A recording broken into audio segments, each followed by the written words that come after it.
Welcome back to the show, everybody. This is the Upper Tier Podcast. It is the Monday mashup. I am joined, as always, by my cousin, my co-host, the king of Stockley Park, West Dublin. How are we? I'm all good, cool. How are you keeping? Good? Not too bad at all, yeah. Not too Very, bad. Just very good show last night. Yourself and the lads, fair play to you. I tuned in for a little while as long as I could. So, yeah, brilliant show, fair play. The wrestling's good crack. It is at the moment. But we have kind of a bonus show tonight. It's kind of our send-off show for the international break. We said we take a look. It was deadline day. It did finish 4 hours earlier than usual. So deadline day finished at 7. Plenty going on today. It was an absolute madness. I assume I didn't get the final figure, but they must have broke the 3 billion for sure. I'd say so, yeah. I'd say so. But before we get into the show, folks, if you could like, subscribe, hit that bell notification button. And there is a new button, Mark, as well on YouTube, the hype button. So we want you to press that hype button as well if you can, folks. But before we begin, of course, we'll talk about the sponsor for the Monday Mashup, Mark. Yeah, I'm taking bookings for around Christmas and all now. Still a few slots available in December. Like I said, next month we have an evening with Glenn Hoddle up in Derry, and the FA Cup's going up there. So looking forward to that. Yeah, lads, just get on Instagram, give me a follow, give me a like and a follow on Facebook. If you have any events coming up next year as well and stuff like that, give us a shout. And all right, Dino, I was chatting to Dino about maybe doing some fundraising stuff and all with the trophies and stuff like that. So yeah, all good in the hood. Brilliant. So make sure you're liking and subscribing and following and whatever else. Share it out and all that. And actually, can I just say one thing as well? It was, Stefan, who was on here from Head in the Game. Yes. If you want to go on, they're having a flash sale at the minute. All their stock is €10. The jerseys, the away jersey and the home jersey for Head in the Game, €10. Training tops, €10. Little flash sale. It all goes to a worthy cause. It's all about mental health in the Irish football. So if you go into headinthegame.ie and go to the store there, I ordered the purple home jersey there and stuff like that. So I'm hoping to get that in the next few days. What sizes have they got, Marky? When I went on the day before on Saturday, did a few. So in the purple and the white jersey, the purple's a home jersey, the white's away jersey, they had good sizes. They have a quarter zip training top, purple, beautiful, but they only had smalls and mediums left, and I haven't been a small or a medium since I was born, so I couldn't order that. So yeah, I think it's €10 for the jerseys. I think it was 5 or something for the posters, so 15 quid for it, and it's Umbro. It's great quality as well, proper Umbro gear. So if any of the lads get a chance, if you want to go on to headinthegame.ie, get onto the sale, and like I said, all the money goes to a worthy cause as well. So. Absolutely fantastic, and we've had the boys on the show and all, absolutely quality. So make sure you're supporting those boys as well. Dino's in the chat. Gahy, what happened, man? Oh man, what happened? Insane. Dino, is it true that I heard your man that Palace were getting, who failed the medical, went straight over to West Ham to deal with medical as well?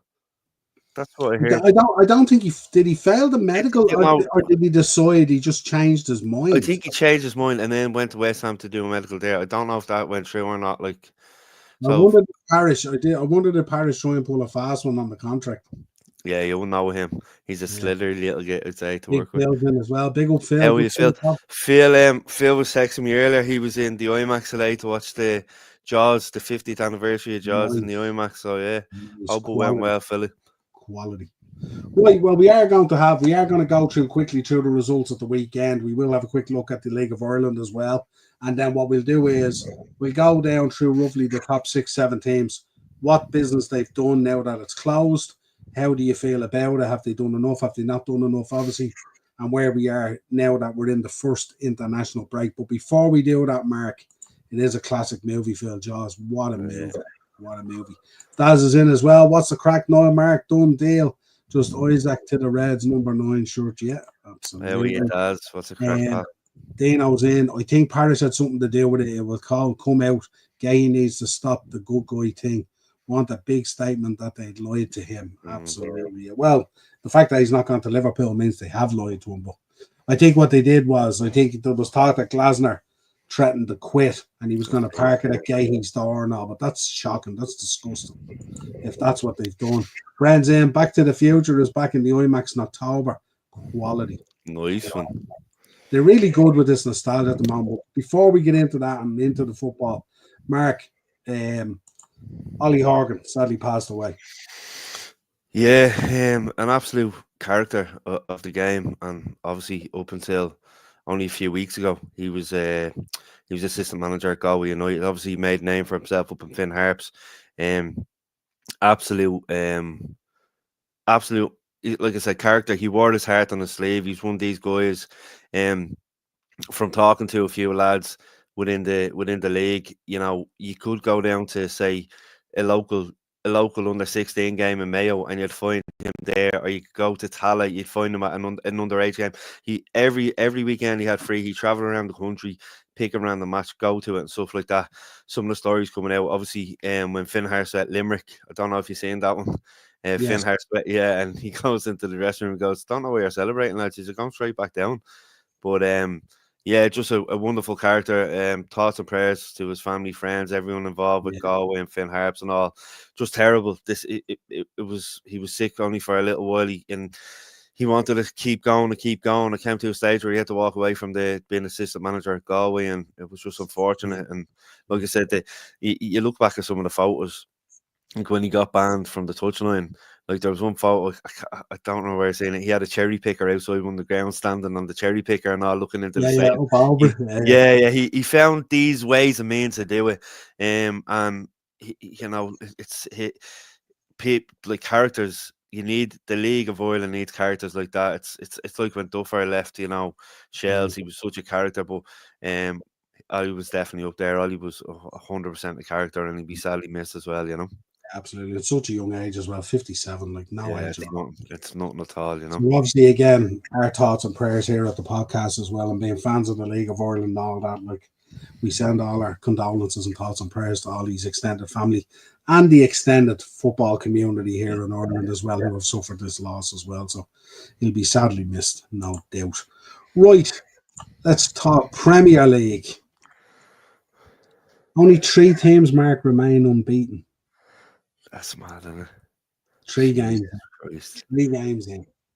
I have to say, the very first game there at top Fulham were very, very unlucky. They, they had their goal ruled out. For me, it's not a foul. Where else can the player put his foot? You know, I think I read that Paddy Power paid out on the assist and the first goal scorer for them and stuff like that, which I fair think play to him. Gallagher went mad over it as well, didn't he? Yeah, and actually talking with Dermot, did you see where he is next Sunday?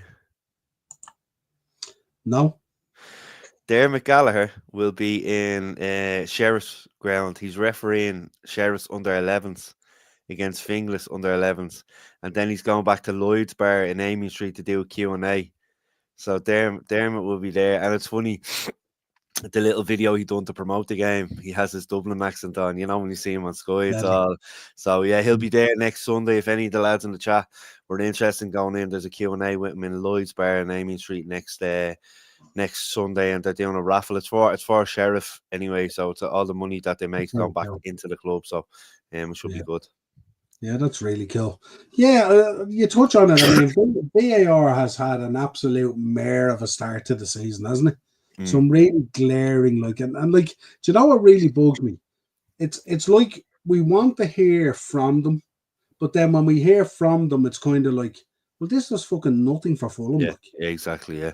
You know what? I mean, this is reprehensible at this level now. You know what I mean? And it's just so bad. Like, and I thought Fulham were worthy of that at that stage in the game. They were playing some good football. They had Chelsea on the back foot as well, and then obviously with everything that went on, there was 8 minutes added on, and I think did Chelsea score in the 49th or the 9th minute of injury time or something like that in the first half then, and that knocked the wind out of Fulham sails. They come out in the second half and it's a different game, but absolute joke, man. Absolute joke. For me, it was never a foul. Never a foul. It was really, really poor, I think. Sunderland 2, Brentford 1. Sunderland showing a little bit of metal, as they say, and we will be talking about Sunderland in the transfer market again. They done some good deals today. Yeah, they done some good deals today. And in fairness, like for me, them staying up, these results, like all the results at home are going to be massive for them. Stadium Light, when Brentford missed that penalty, it was like Sunderland had scored. The roar, they got behind them. Now, obviously, Brentford went up and scored to make it 1-0.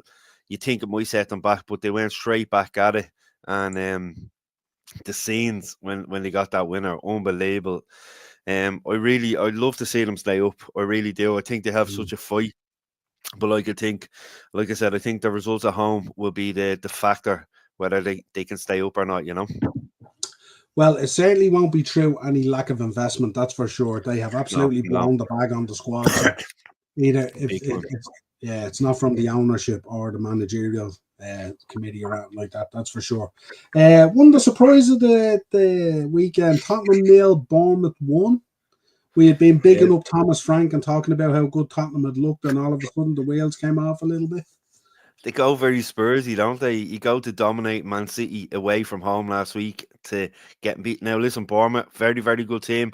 And for me, they Mm, could have been 3 or 4-0 up. I think 1-0 is very flattering on mm. Spurs. Did I read Spurs, Spurs had their first shot on target like in the 86th minute or so? yeah, they'd only one shot on target all game. Mm, And it's, yeah, it was a massive result for Bournemouth. Obviously, they, yeah, they had two right, Morris. Obviously, like I said, no.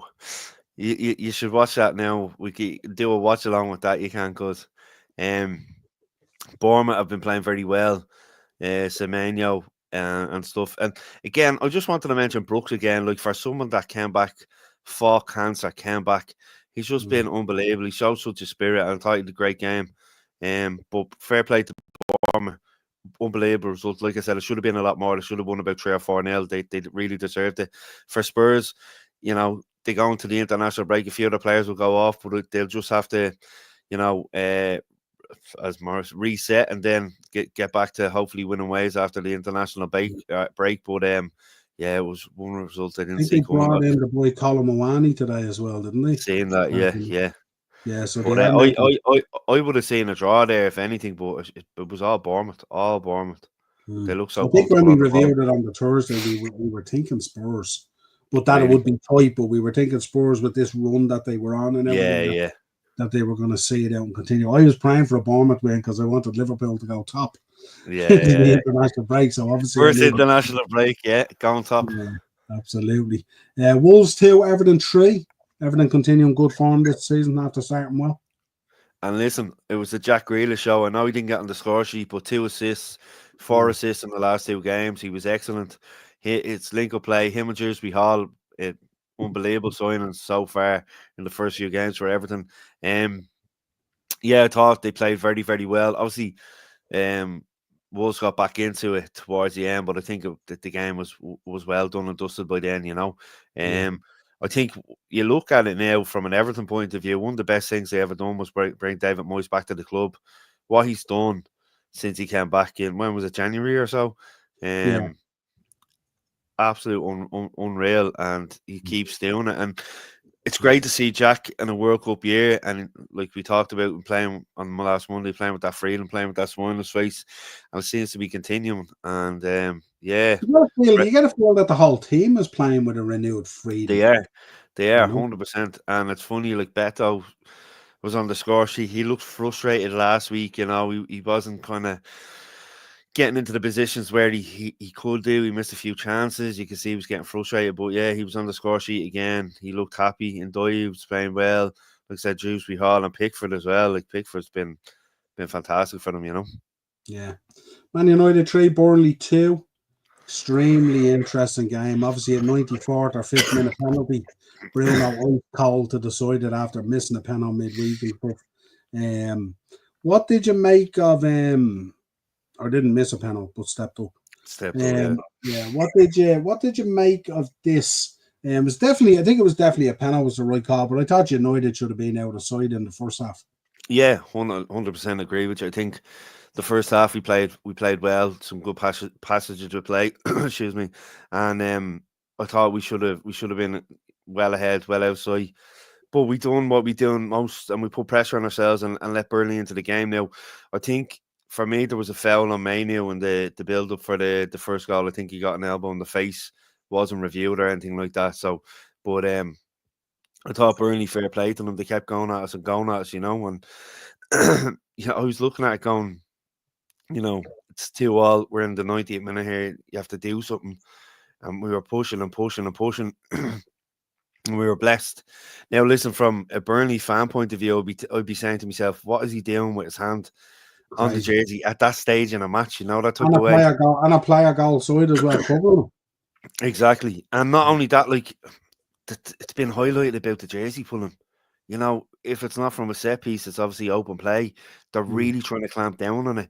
And then obviously after the review and stuff like that, I was slightly nervous, I have to say, because of the time that elapsed between, you know, the VAR review and then when Bruno actually The stepped up issue was that the jersey pull start outside the box or inside outside. the Yeah. box. It was Well, fairly and obvious. well, in open, like from normal time play, I thought it was initiated outside because I was like, free kick, whip it in. But then I seen it went for the penalty review. I was delighted with that. And yeah, listen, we signed a goalkeeper today. It would have been nice to get another midfielder in.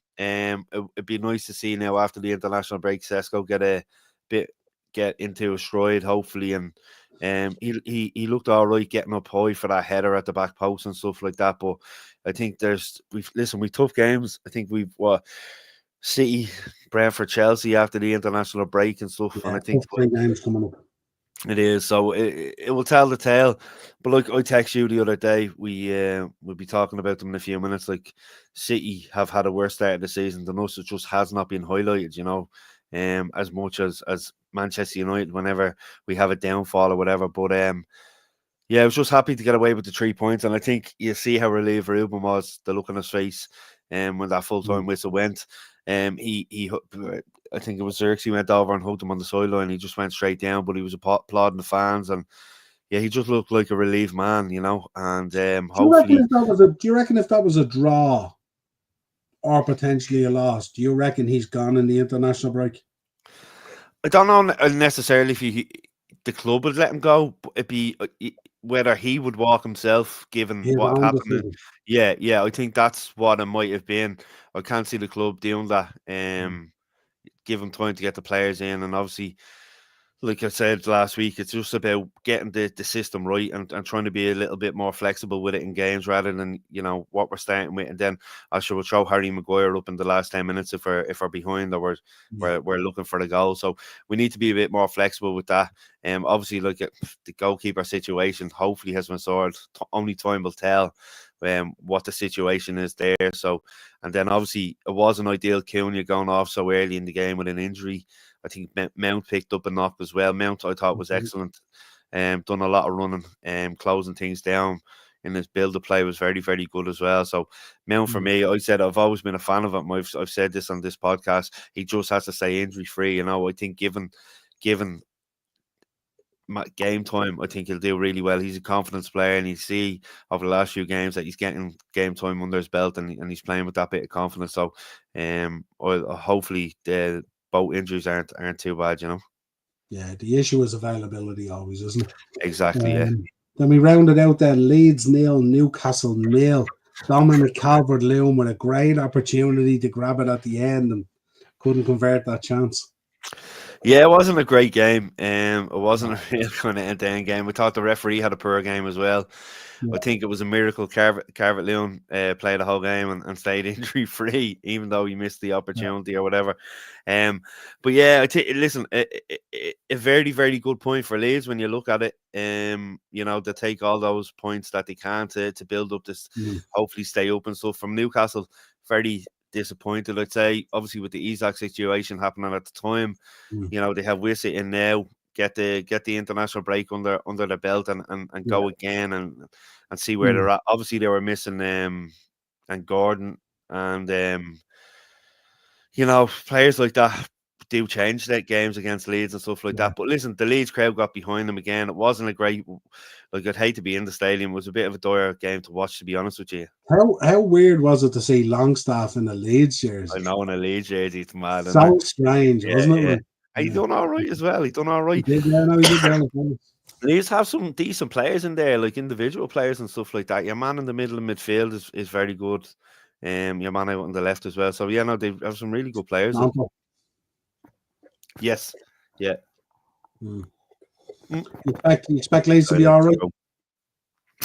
From what I've seen so far, yeah.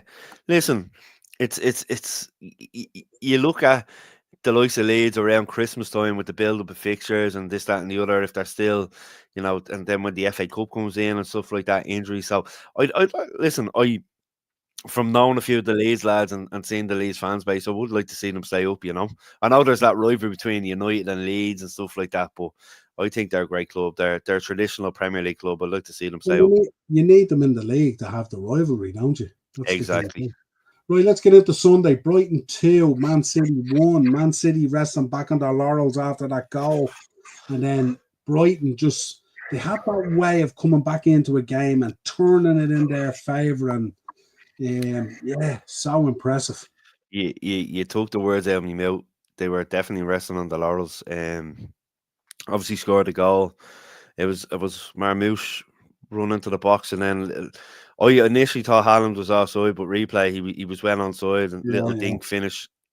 And then at that stage, I was thinking to myself, how many are they going to get now? Because they were knocking the ball around well. Yeah, they looked lively and stuff like that. But fair play to Brighton. Second half, they just came out. They didn't take any crap. They were like, right, let's go at this, and did a few opportunities and stuff like that. And they got the stroke of luck with the penalty. And fair play to James Milner for stepping up. It was a great tribute to Jota as well. The two celebrations in one. What I loved as well was when they were doing the review and they got the penalty. The young lad was holding the ball at the spot. So you could see Trafford had gone over and looked at his bottle and said, right, that's it. So when the penalty was given, up James Milner walks into the box, takes it. Trafford goes back over to the water bottle, scrambles back over to look and see where Milner was, but he put it away. He put it away brilliantly. If you're a professional goalkeeper in the Premier League and you don't know where James Milner puts his penalties, you're slipping big time. I have to say the interview afterwards was very emotional as well. I have to say so. Yeah. And in fairness to James, he's not one to show emotions really too much, isn't he? Not so it was a really nice touch, I think, and obviously him taking the 20 jersey this season and then being able to score the penalty and like I said, do the two celebrations. Even when he was on the ground doing the computer one, you could see he was tearing up, you could see it in his face and stuff like that. And then for them to go and get the winner in the way they did, it was just unbelievable scenes, and then was there excuse me, 7 or 8 minutes added on or something like that, I think there was there? And then I was thinking, probably like you, I was saying to myself, City are just going to equalise. It has it written all over it, but they done very well and frustrate them and come away with the 3 points. City seem to have lost that cutting edge that they have, don't they? They seem to be they seem to have softened a bit or something. It's as if, I don't know, I can't seem to put my finger on it because they've all the talent in the world, but it's as if there's something going on there with Pep and the team, and I don't know. Has Pep lost his spark a little bit, do you reckon? Yeah, he's kind of lost his mojo a bit, really, hasn't he? And it's kind of like, and there is times when that team looks to the sideline to Pep to motivate them to, and in theory you shouldn't need it because these are serious players. But I just find with Man City, there was actually. Sorry for coming now, because did you see at one stage I think they were 2-1 down and he's standing like this, and next of all it's Kolo Touré in the background clapping and trying to get them going. He's just standing there. It was like he was looking on in disbelief, that sort of way. Yeah, Hurstler is like that. There's no fear with Hurstler in terms of his management. He's too young to care about it. I was just going to say that. Yeah. It's nearly an innocence to it. But I just felt with Man City, it's just with Pep. Pep is, sometimes I think about maybe he stayed a season too long, and maybe the rebuild isn't for him. Yeah, and maybe he should have let maybe fresh eyes come in and stuff like that. Because yourself, you hang around long enough, you become a villain. This is what they say. That's exactly it, isn't it? But it's a fair play to Brighton. I thought they done very, very well. Danny Welbeck, I thought, done very well up front. He's been the last season and a half. He's done very well, and Lewis Duncan all at the back and stuff. So, I just remember, when seasons gone by, you'd hear, it's Man City up next, and you think, oh Jesus, Haaland and De Bruyne, and You Yeah. know, all this kind of thing and all. Now you kind of, it's Man City up next and it's okay. Yeah. You know, that kind of way. Exactly. Yeah. There's a weird dynamic going on there, and it's hard to put your finger on it because, look, you think that game against Wolves at the start of the season, the looks of Reinders and Cherky and all the Holland, they all look right on it. Yeah. And, you know, Man City fans were getting pretty gas about it, going, like, I'm really looking forward to season now. These guys look like they're gelling already. Yeah. You know Exactly. what I mean? And then you go into the next two games and it's boom, boom, and you're going, holy shit, we've got 3 points from 9. This is shocking. You know what I mean? Like, you think about it, if they come back and you do a number on them after the international break and Liverpool win, they're going to be what, 6? They're going to be what, 9 points off the top. You know what I mean? And Crazy. that's difficult in a Man City side where you know that they're not necessarily going to go on that mad run and win 12, 13, 14 games. Yeah. Because there's going to be stumbling blocks, you know. So it's weird, yeah, absolutely. Nottingham Forest 0, West Ham 3. Jared Bowen got them off and running. This was a mad 10, 15 minutes, wasn't it? I did not see this result coming at all, cause to be fair. No.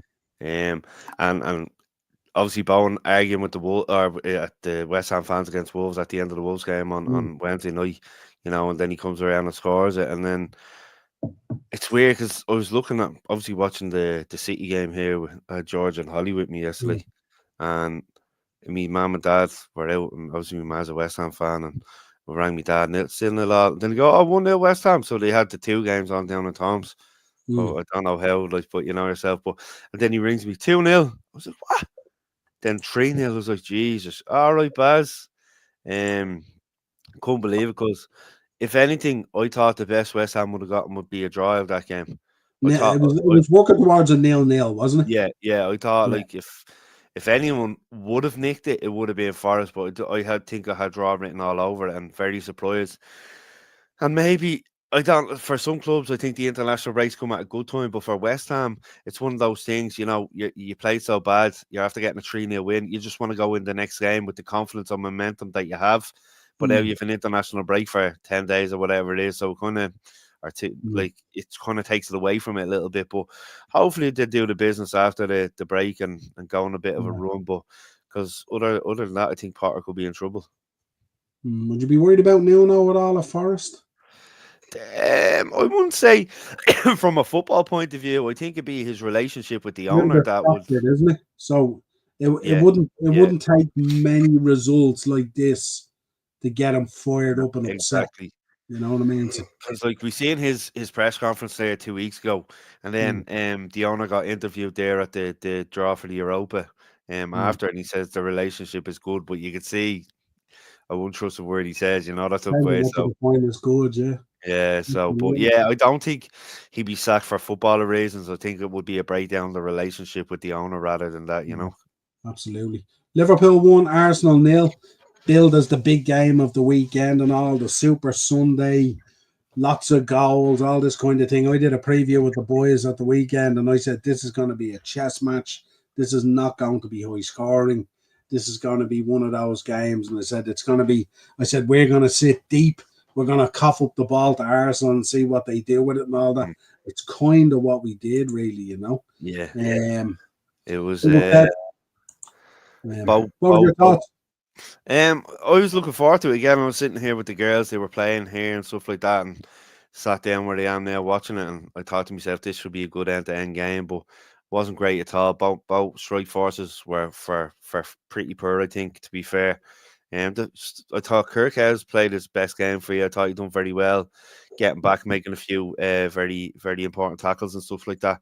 But yeah, it was just a moment of brilliance to win the game. What a free kick, you know. One of your former number 8s, Mr. Steven Gerrard, would have been very proud of that goal, you know. Dom was excellent yesterday. He was he was very good. And obviously, listen, from an Arsenal point of view, losing Saliba that early in the game wasn't ideal, was it? You know, Mascara came on as well, and he looked excellent. No, he did 100%. But when you're taking obviously the Saliba, Gabriel, particularly not just from a back, but from set pieces and stuff like that, they're so dangerous. I thought. No, if you look at the test, they were playing the ball over, and Noni was making the runs, but Kerkez was tracking back all the time, and and doing his He bit of made it. He blocking. made a good few tackles and blocks and stuff like that. Yeah, I thought. I think that's the best game he's played for you so far. I thought he was kind of poor in the game against and in Bournemouth. fairness, Noni was probably Arsenal's best player. Yeah, no, yeah. But yeah, it was. Listen, it wasn't a great game at all, to be fair. And Mm, like I said, a moment of brilliance. Won it. Hopefully now in the Emirates, probably in New Year, you might see a better game. he was Ted. I think Dom did really, really well. Yeah. Really, really well. He Yeah, only no, really had one chance, Martinelli. That shot that kind of went wide the right hand side of the post. he's that guy where he does everything brilliant till it's time to think about pulling the trigger, and then he just melts. He just doesn't really understand what to do when he gets into that position. And then we round out Aston Villa 0, Crystal Palace 3. Aston Villa with a little bit of bother there at the moment. Unai Emery looks like, how could I put it? I don't know. He's Do we think Unai Emery will be at Aston Villa in 12 months' time? It, it depends. It depends. Like they've obviously made a few signings. Emi Martinez is obviously staying Staying, as which is the no. weirdest thing ever. Yeah, it's you know what, I was watching it all day when I woke up this morning, going on social media, and I was like, yeah, we're signing him. Then all of a sudden, Yeah. Sancho is going there, but then Sancho doesn't want to go permanently. He wants to go on loan. Then the Martinez thing falls through. Then we get Lemons off. um. So yeah, no, it's a weird situation. I think I think he'd be all right though. I think they just haven't found their mojo yet. I think Watkins has been a bit shy in the first open a few games and stuff. They needed the Uh, window to close, didn't they? Because there was so much speculation about Rodgers and Watkins, and yeah.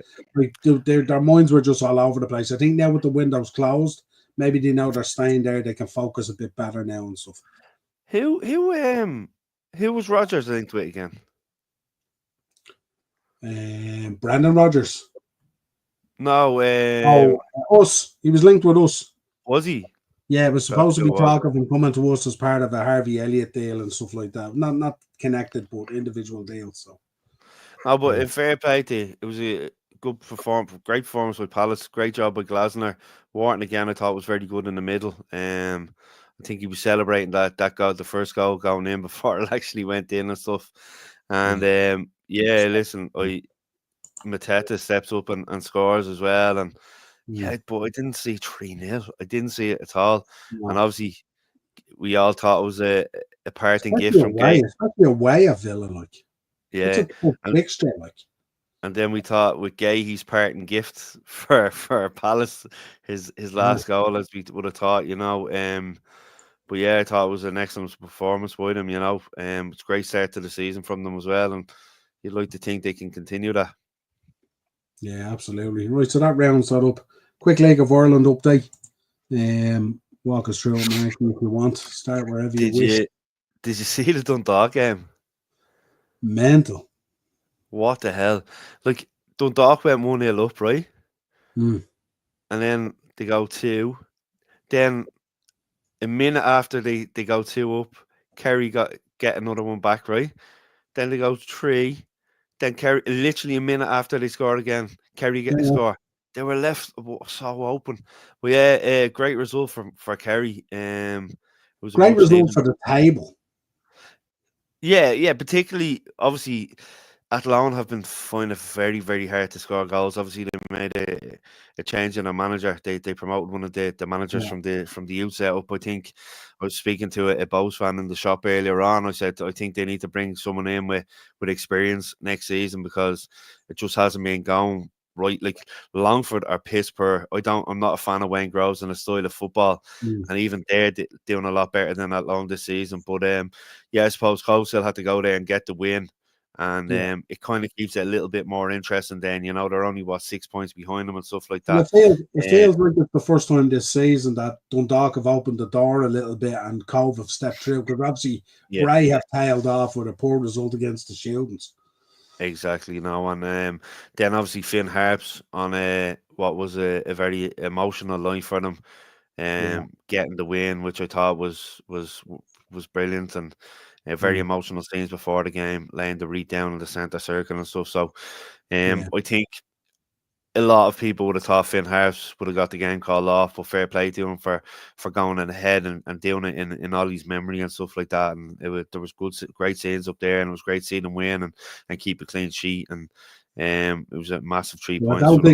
I don't think Ollie Horgan would ever want a match called off.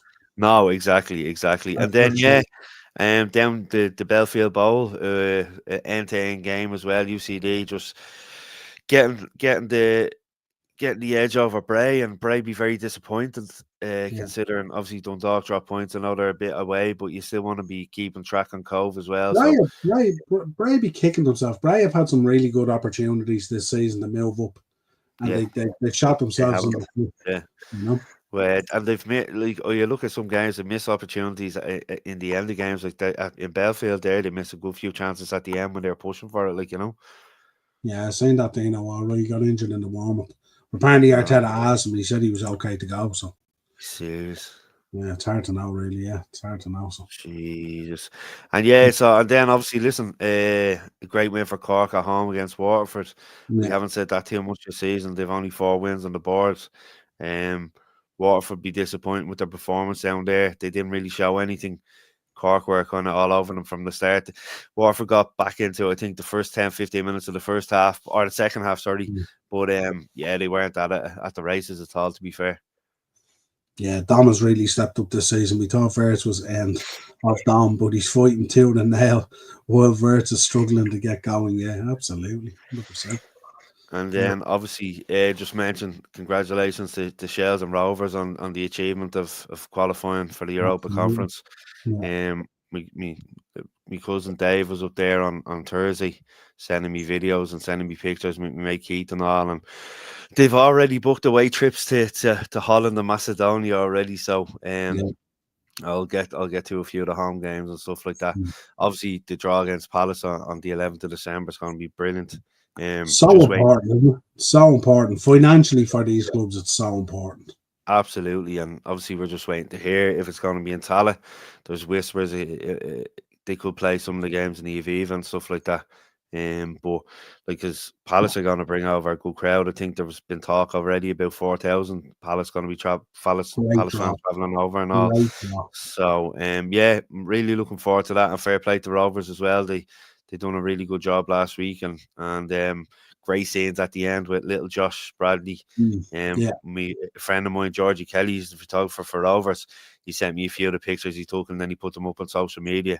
Unbelievable scenes. It would bring a grown man to cry. Like, it was brilliant. That video of him ringing the bell in the hospital was class. Unreal. And I was saying last week on the show with Darren as well, it goes to show the strength of a guy like Bradley. To be working through what he's working through, and that all going on in the background as well.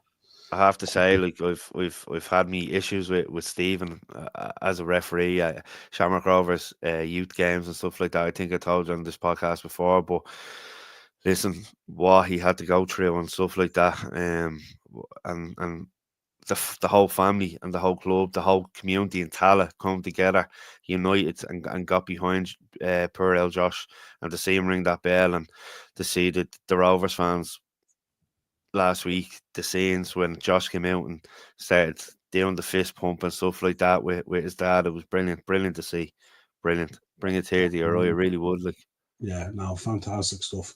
That Crystal Palace draw. I was going to say to you there, I would have loved if the Shells players had done a video, like we get in the UK, and when they drew Crystal Palace, because that's cool, because that's one of those great draws to get and stuff. Did you see your man? I can't remember who plays for it, but he's a big Newcastle fan, and when they drew Newcastle, they were all in the canteen and the club training ground, and he was celebrating like he scored a goal. You want to see him? You just look it up on YouTube. Brilliant, man, brilliant. Deadly, that's what we want. Right, let's talk transfers. Obviously, the window closed early at 7. Normally, we'd be still on and we'd be going till 11. But we don't expect to be doing that tonight, obviously. So we kick it off sort of. Let's start, obviously, with Arsenal. You've seen Arsenal there on Sunday. You've seen 3 games now.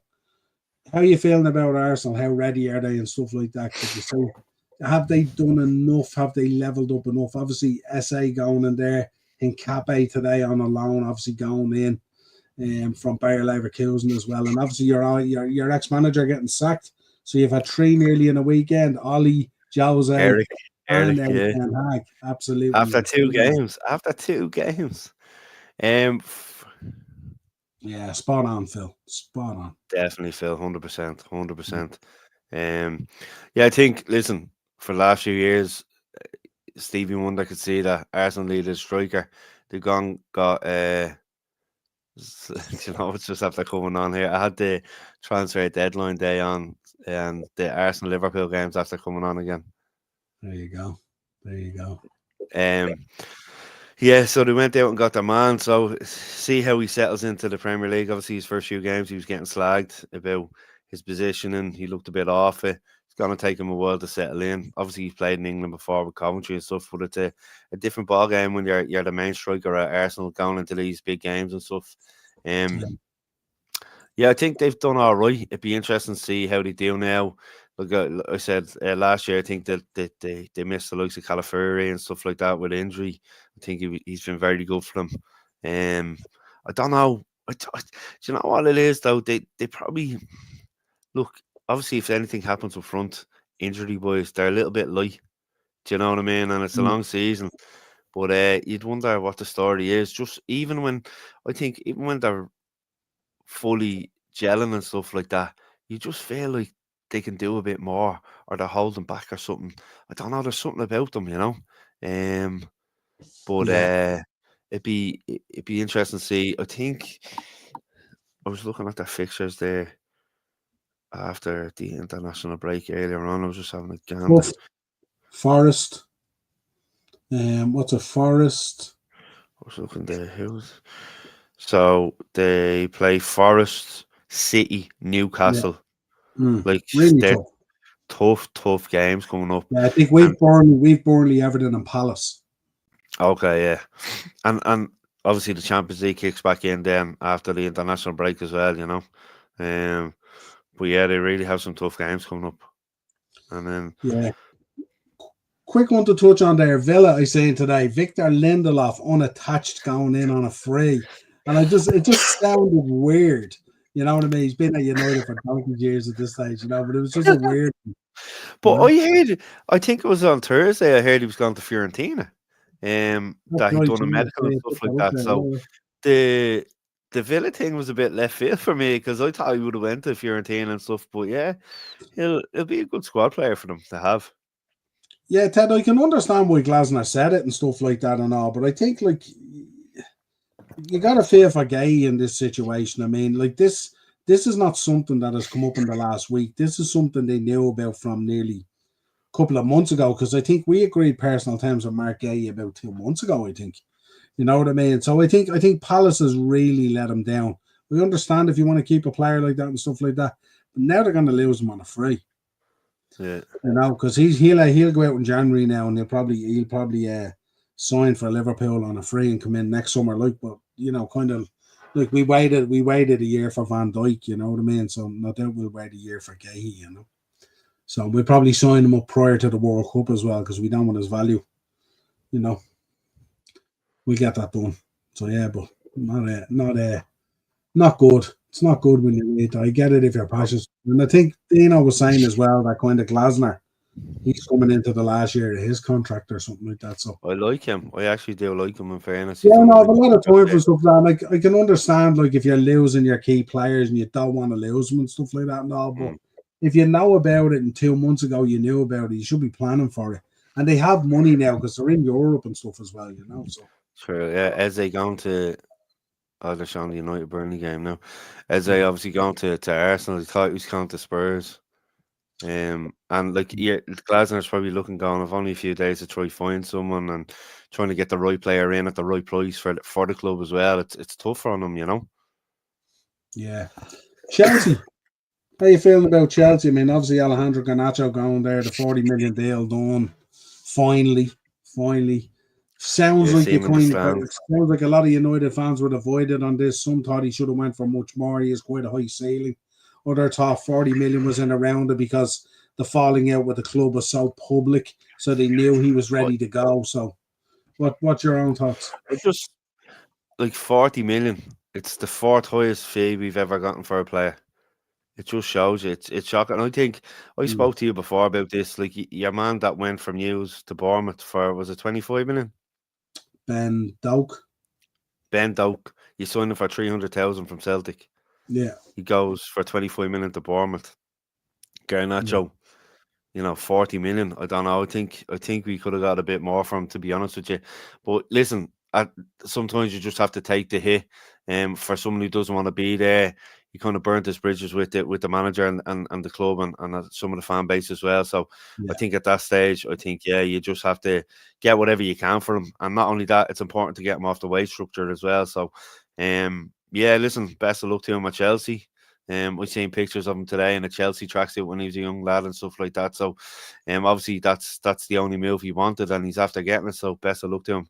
Yeah. It's good. He came onto the pitch the other night as well. Did you see that? And he was in the denims Yeah, after the match. yeah. What Yeah, was he wearing? Ted, I What was agree. he wearing? Yeah, Ted, I agree. I agree on both of them here. But the problem is, the club should have been more organised and more prepared for this. They knew it was going to happen, and now they're after holding a player hostage there that didn't want to be there. It's really bad form from Palace here, and I'm not putting it at Glasner's door. This has to go at Parish's door, really. You know what I mean? It's really bad form. It's put him in, and especially with Glasner being such a good manager and doing such a great job there. They should have, like, if Eze was leaving, everyone knew Eze was going somewhere. He wasn't staying. Everyone knew Gahey was going, he wasn't staying. So really, really poor form, I think, anyway. That was my view on it. But yeah, Chelsea looking like they could do something this season, all right. They certainly have the squad there now to do it. Yeah, definitely. And you look at the likes of obviously the lap looked like he pulled up with a hamstring injury there early doors on Saturday.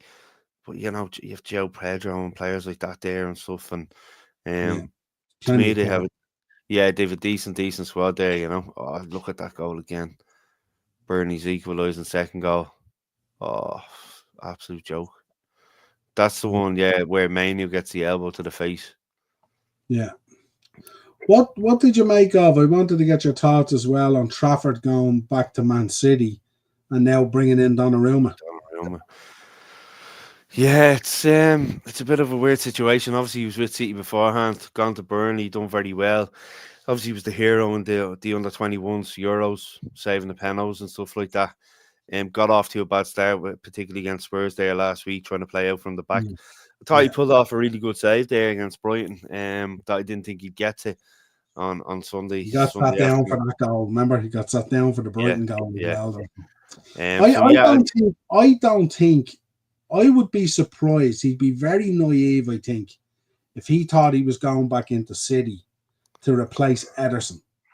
Yeah, no, well, probably Pep told him, listen, Ederson's going to be on his way. You're going to come in. This is my thinking anyway, be the number one, because otherwise, would you? Now, people are different. Some players are different. Would he have left Burnley just to sit on the bench for City week in, week out, knowing that? I think there must be something there. Obviously, like we've seen with number twos at City before, he'll probably play all the League Cup games and some of the FA Cup games and stuff like that, but Donnarumma is obviously going to walk straight into that starting 11. There's no doubt about it. And you would be a bit annoyed now if you were James Trafford after, I'd say, getting a lot of promises over from Pep and the staff from Man City. Yeah, I just wonder, did he? Because I mean, I wouldn't have even put Trafford above Ortega. I was talking about it today with another guy. Ortega is I rate him very, very highly. He's a very good keeper, Do you know what it is? Look, Liverpool have had an unbelievable transfer window, but the Gahey situation has just took a little bit of gloss off it, just a little bit, So, but listen, it'll eventually happen. Is there any update on Konate's injury? Haven't heard anything, But look, we're off for 2 weeks now, so we'll see what happens. And Konate, who played very, very well yesterday, I have to say, before he came off. Man City, we just spoke about it with Trafford. Would just not re-sign Ben Davis, no? Jesus. He's with Oxford. He's with Oxford United now. Obviously, Man City have had a number of signings come in: Reiners, Ait-Nouri, Cherky, Trafford, to name a few, and stuff like that. But Do you think Man City have done enough? Obviously, questions over Grealish going out. Obviously, questions over Doku. Yeah, Questions over Savinho. You know, Cherky now out injured. I think he's going to miss 8 weeks, I read, or something, or in 6 weeks. that, Or something like that. He'll be a big loss to them because he had hit the ground running in the first game. yeah. Just as you say that, because the highlights of the match is coming on here on Sky Premier. Great ball through for her. Yeah, looking at them in the first few games, they haven't been They're as lacking fluid. personality, aren't they? They're Yeah, lacking a De Bruyne and a yeah, Kyle Walker and a, there hasn't you been that know, fluidity there that you look. yeah. Haaland got a bit roiled up by the Brighton centre half on Saturday as well. He kind of lost the head with him, but yeah, like you were saying, He's so easy to get at, isn't he, Haaland? 100%. Like He's a Doku, dream for a defender to get at, like. absolutely. Doku Yeah. obviously came in last season. I think it was his debut against West Ham away. Done very, very good, but he went off the boil slightly then, you know. Mm. So I don't know. I just think, listen, Man City will always be Man City. They always will give you a game, but I think when you lose a bit of the quality that they've lost, it can be hard to replace it. Now, some of these younger lads coming in, it will take them time to settle and stuff like that. But yeah, I think I don't know. I think they might struggle this season. To be fair, like last season. Yeah, I mean, even Ted, you're right with Rodri coming back and all. There was such a big thing about it now, but he's even looked quite ordinary in this City side now. And he was getting pissed off. You see, one of the Brighton players went down injured and with cramp or something. He went off. He's like, "What are you doing?" But I was thinking to myself, that's exactly what Man City will be doing. Do you know what I mean? Wasting time towards the end and stuff. 100%. Let's quickly talk about United. How you feeling about the window, the way it went? Obviously, Lehman's coming in. I don't know. Would you have favoured Lehman's over Emi Martinez, or would you have favoured Emi Martinez? I had a conversation with Dad on the way back from work there today. Obviously, Emi Martinez is the more experienced goalkeeper, but you know, Lemons is what 23. You know, big 6'5" lad. It'd be interesting to see how he settles into the Premier League. But yeah, I'm happy with the signing. I would have probably preferred another midfielder with a bit of legs. For me, you know, we're all right at the back. We're after signing Sesko as well up top. Cunha and Mbuemo have been excellent for us. Obviously, like I said, hopefully Cunha, when I seen him leaving Old Trafford, it didn't look like he was on crutches or he seemed like he was walking okay. So hopefully that be okay. But yeah, I was kind of disappointed we didn't get midfielder in. But everywhere else, I'm happy with, you know. Yeah, 8 o'clock tomorrow night, Keith. 8 o'clock tomorrow night for that. Yeah, You know what? I'll be tuning in after my debut of a watch along last night, cause there you go. There you go. I think it might be similar to Jose at Chelsea. The rigid tactics worked great the first time round, but new players just couldn't do it. Yeah, spot on, Ted. Philip, I was disappointed we didn't get a DM in. Yeah, that's a show. Yeah, definitely. Yeah, that the Bruno Casemiro thing isn't going to work. Sure, it's not. Definitely not. Definitely not. I'd have prepared Martinez myself as we need a proven keeper. Taking another risk, I'm worried if we end up with another Jord. But then we could end up with another De Gea. Look what happened when Sir Alex signed De Gea. Everyone was kind of looking, going, "What is he playing at?" You know. I think because of the way your window is gone, like Mbuemo is a kind of a safe bet. Cunha is kind of a safe bet. Obviously, Sesko is a very high ceiling, but not necessarily the project of a Highland, but still a certain amount of project in there, if you like. But certainly this keeper coming in, it's a big jersey for him to put on and step in there. And it's a heavy jersey. Getting sat down, they're getting sat down and stuff like that. He's gonna need to perform, isn't he? I think Roy Keane said it that Martinez is a captain in gloves, which is correct. People will think we're mad, but you know, refusing a Golden Glove winner, a World Cup winner, and stuff like that. But obviously, with the deal with Sancho, it didn't happen for whatever reason. But yeah, no, I'm hoping it's a decision that goes the right way. And listen, it can't get any worse than Onana, and really can it? No, definitely not. There's always upside to that. I mean, we were calling for Tom Heaton to go in goal, so yeah. I'll tell you the level that we're at. Newcastle, which is obviously the weirdest transfer window ever, because really they should have had Isaac done 6 weeks ago.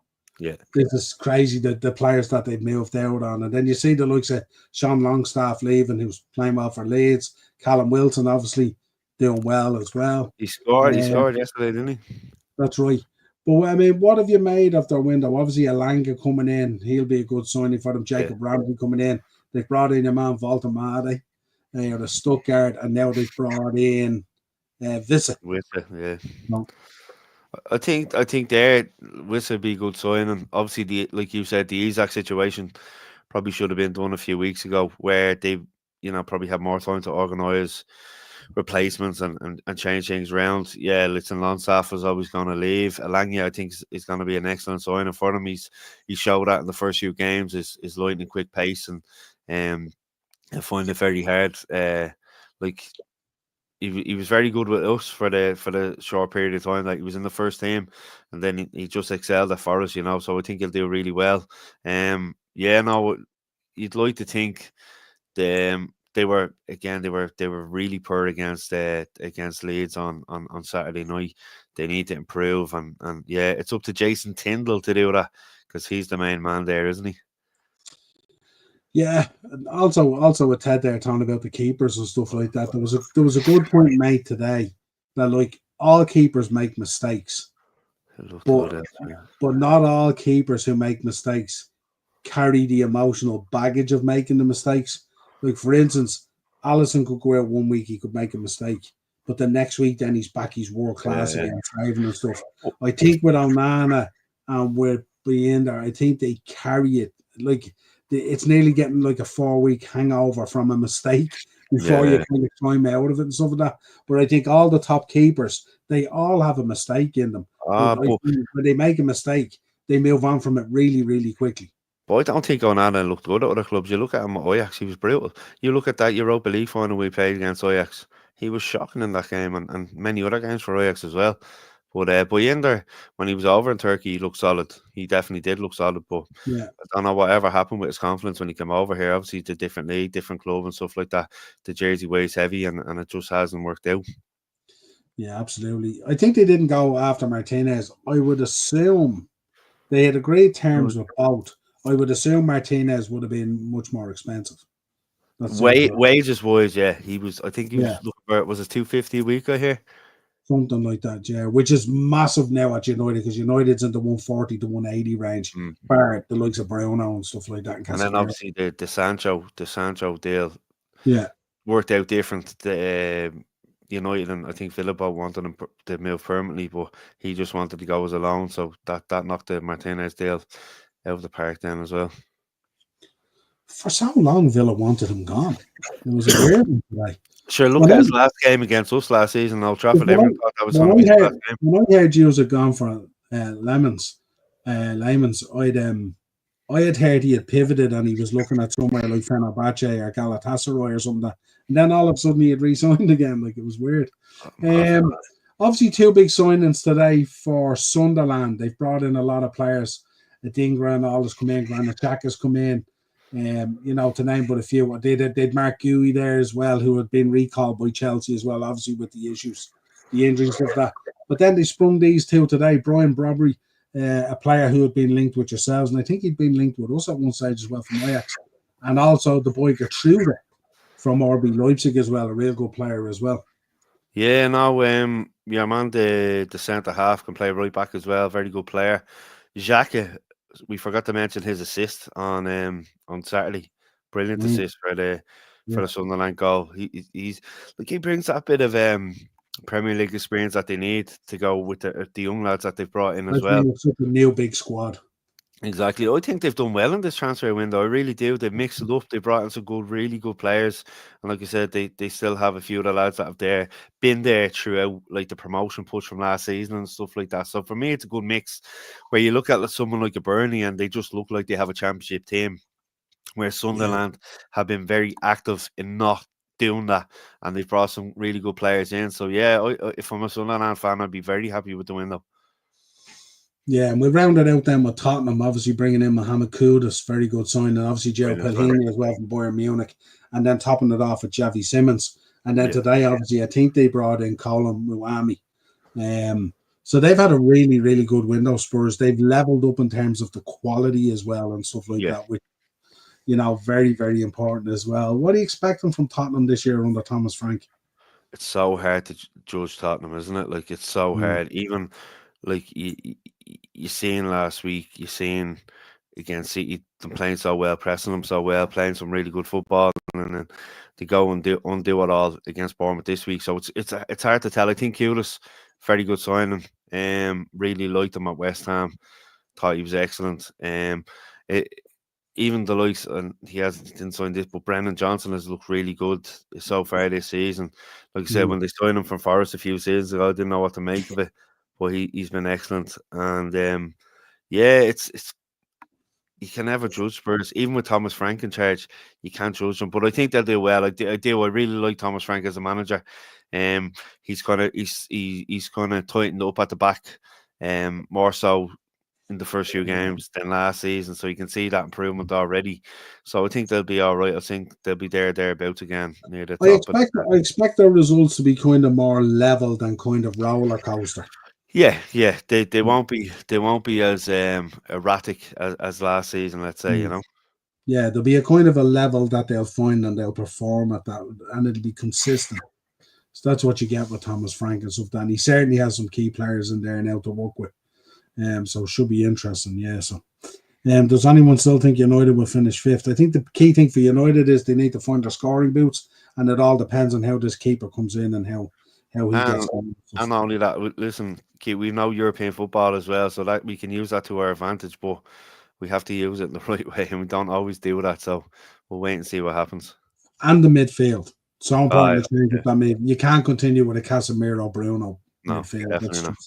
Like I said, I would have loved to get legs in there in the transfer window. It didn't happen, so we might have to wait till January and just do use what we have there at our disposal, Yeah, absolutely. Well, listen, pleasure having you on as always. I know we jumped on a little bit later because we were doing the watch along for Raw and stuff. So I will be back again. I have to reiterate, I loved the show last night. I didn't get to see it tonight because there was a few antics going on in the estate here, which I was telling you about. So I was being a nosy neighbour. But yeah, they're a lot of fun. They're a lot of fun and stuff like that. So. But that was a long one last night. We didn't think the show was going to run that long, and it ran. So, but we will be back tomorrow night. We'll do a review of the show. We'll do a review of Raw and everything else and all, and we'll chat all things wrestling stuff and that. That'll be my last podcast then, because then I'm heading off on holidays for about 10 days or so. So I'll be back around the weekend that the Premier League returns. I'm back that Sunday. You timed that well, didn't you? I did, yeah. Go off on the international break. Although I do like being away when there's football matches on. No, you actually get going. Where are you going? Yeah, I'm going on Thursday, so I'm going from the 4th to the 14th. And whereabouts? I'm going down south of Spain, down around Malaga. Oh, you told me that last week. Sorry, yeah. Keith, I will see you tomorrow. No doubt, my friend. No doubt. I'll get that link off to you in the morning, Keith, as well. Not a problem. But until next time, folks, if you could subscribe to the channel, hit the bell notification button, hit the like button, hit the hype button, hit it all, get it out there, share the content. I will be back tomorrow night for Pro Wrestling Weekly. Mark is going off on his holidays as well from podcasting for a week or two. But until next time, we'll catch you real soon. Cheers. Cheers, guys. Cheers, guys.